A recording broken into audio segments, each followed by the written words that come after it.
Nag-grocery na nga pala kami para nga sa aming dream house. Grabe guys, ito nang inihintay natin. Sa wakas, titira na nga kami sa aming bagong bahay. Grabe, napakadami nga naming pinamili para nga abutin na ito ng 3 buwan. Ito na nga kasing request na pupunuin ko nga yung aking ref, kaya abangan nyo nga yung ating restock.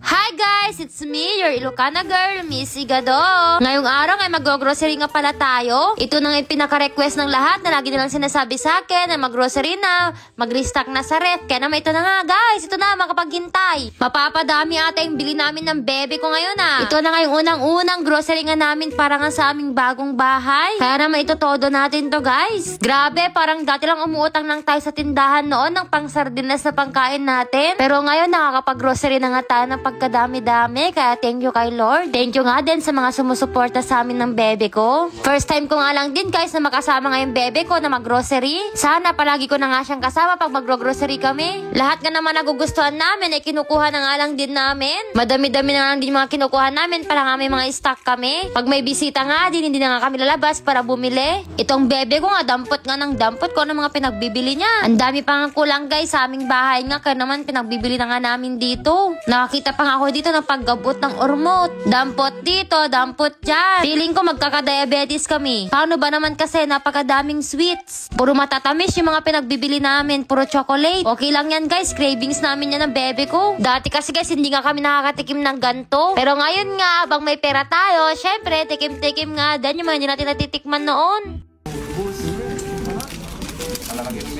Para magbinuksan mo to, meron ka dapat yan para magbinuksan mo. Hindi, nasasara naman yun. Kumuha na nga din pala ako ng pansit canton. Mahilig nga ako dyan guys sa canton. Hoy, sa pansit hindi iba-iba iniisip nyo.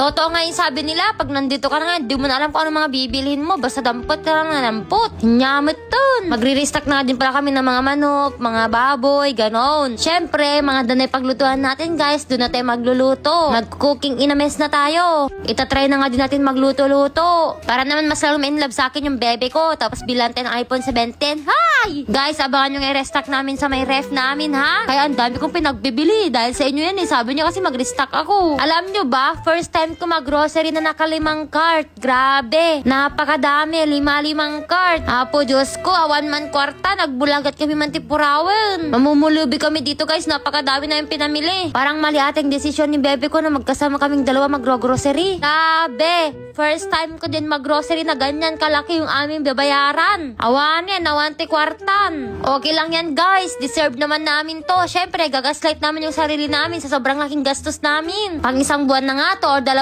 buwan na nga naming stock. 12 na box nga lahat yung aming mga pinamili guys. Grabe, nakaad-ado. Awan talaga ni Tikwarta. O, abangan nyo nga yung ating ASMR na magre-restock sa fridge. Yun lang, bye-bye.